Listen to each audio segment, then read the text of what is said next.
Hello again, third graders, and all of our friends that are listening to the story of the Wizard of Oz. I am Mrs. Snedeker, and this is my little dog, Kenzie, and we think she looks a bit like Toto. Today, I am reading chapter 4. It's called The Cowardly Lion, and I'm going to hold up the illustration in my book because I thought it would be quite fun for you to see. I see Toto and the Scarecrow and the big lion and Dorothy. Looks like the Scarecrow is taking a tumble, probably because he's afraid of that lion, I would guess. But let's see. Let's see. Here we go. All this time, Dorothy and her companions had been walking through the thick woods. The road was still paved with yellow brick, but these were much covered by dried branches and dead leaves from the trees, and the walking was not at all good. There were a few birds in this part of the forest, for birds love the open country where there is plenty of sunshine. But now and then there came a deep growl from some wild animal hidden among the trees. These sounds made the little girl's heart beat very fast, for she did not know what made them. But Toto knew, and he walked close to Dorothy's side and did not even bark in return. "How long will it be," the child asked of the Tin Woodman, before we are out of this forest?" "I cannot tell," was the answer, "for I have never been to the Emerald City. But my father went there once when I was a boy, and he said it was a long journey through a dangerous country. Although nearer to the city where Oz dwells, the country is beautiful. But I'm not afraid so long as I have my oil can, and nothing can hurt the Scarecrow, while you bear upon your forehead the mark of the Good Witch's kiss, and that will protect you from harm." "But Toto," said the girl anxiously, "what will protect him?" "We must protect him ourselves if he is in danger," replied the Tin Woodman. Just as he spoke, there came from the forest a terrible roar, and the next moment a great lion bounded into the road. With one blow of his paw, he sent the Scarecrow spinning over and over to the edge of the road, and then he struck at the Tin Man with his sharp claws.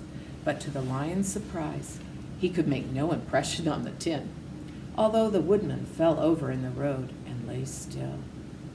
Little Toto, now that he had an enemy to face, ran barking toward the lion, and the great beast had opened his mouth to bite the dog, when Dorothy, fearing Toto would be killed and heedless of danger, rushed forward and slapped the lion upon his nose as hard as she could, while she cried out, "Don't you dare bite Toto! You ought to be ashamed of yourself, a big beast like you, to bite a poor little dog."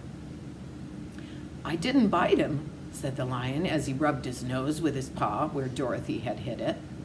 "No, but you tried to," she retorted. "You are nothing but a big coward." "I know it," said the lion, hanging his head in shame. "I've always known it. But how can I help it? I don't know, I'm sure, to think of your striking a stuffed man like the poor Scarecrow." "Is he stuffed?" asked the lion in surprise, as he watched her pick up the Scarecrow and set him upon his feet, while she patted him into shape again. "Of course he's stuffed," replied Dorothy, who was still angry. "That's why he went over so easily," remarked the lion. "It astonished me to see him whirl around so. Is the other one stuffed also?" "No," said Dorothy, "he's made of tin," and she helped the woodman up again. "That's why he nearly blunted my claws," said the lion. "When they scratched against the tin, it made a cold shiver run down my back. What is that little animal you are so tender of?" "He is my dog, Toto," answered Dorothy. "Is he made of tin or stuffed?" asked the lion. "Neither. He's a meat dog," said the girl. "Oh, he's a curious animal and seems remarkably small now that I look at him." "No one would think of biting such a little thing, except a coward like me," continued the lion sadly. "What makes you a coward?" asked Dorothy, looking at the great beast in wonder, for he was as big as a small horse. "It's a mystery," replied the lion. I suppose I was born that way.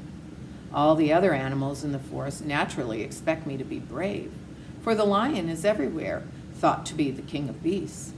I learned that if I roared very loudly, every living thing was frightened and got out of my way. Whenever I've met a man, I've been awfully scared, but I just roared at him, and he has always run away as fast as he could go. If the elephants and the tigers and the bears had ever tried to fight me, I should have run myself. I'm such a coward. But just as soon as they hear me roar, they all try to get away from me, and of course I let them go.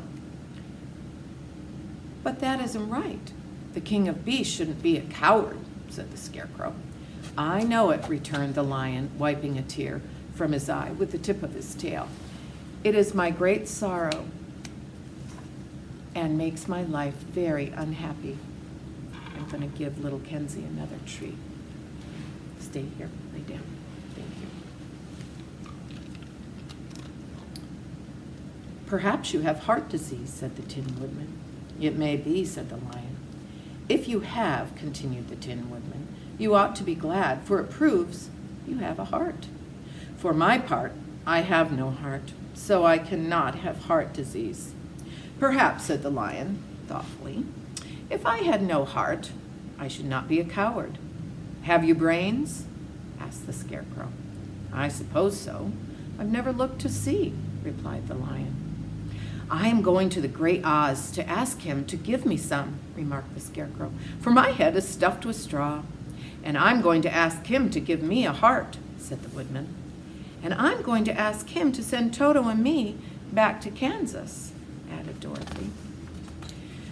Do you think Oz could give me courage? Asked the Cowardly Lion. Just as easily as he could give me brains, said the Scarecrow. Or give me a heart, said the Tin Woodman. Or send me back to Kansas, said Dorothy. Then, if you don't mind, I'll go with you, said the lion, for my life is simply unbearable without a bit of courage. You will be very welcome, answered Dorothy, for you will help to keep away the other wild beasts. It seems to me they must be more cowardly than you are if they allow you to scare them so easily. They really are, said the lion, but that doesn't make me any braver. And as long as I know myself to be a coward, I shall be unhappy.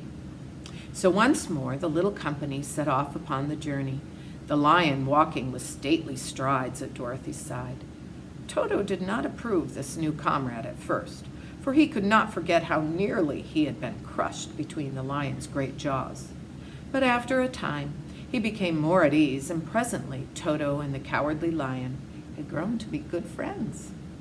During the rest of that day, there was no other adventure to mar the peace of their journey. Once, indeed, the Tin Woodman stepped upon a beetle that was crawling along the road and killed the poor little thing. This made the Tin Woodman very unhappy, for he was always careful not to hurt any living creature, and as he walked along, he wept several tears of sorrow and regret. These tears ran slowly down his face and over the hinges of his jaw, and there they rusted. When Dorothy presently asked him a question, the Tin Woodman could not open his mouth, for his jaws were tightly rusted together. Oh my. He became greatly frightened at this, and made many motions to Dorothy to relieve him, but she could not understand. The lion was also puzzled to know what was wrong, but the Scarecrow seized the oil can from Dorothy's basket and oiled the Woodman's jaws, so that after a few moments, he could talk as well as before. This will serve me a lesson, said he, to look where I step, for if I should kill another bug or beetle, I shall surely cry again, and crying rusts my jaws so that I cannot speak. Thereafter he walked very carefully, with his eyes on the road, and when he saw a tiny ant toiling by, he would step over it so as not to harm it.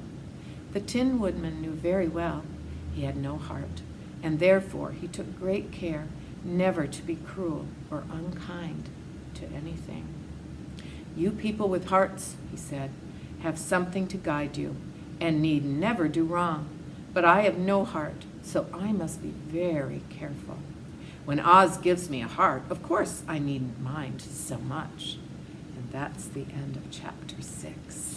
I'll see you again.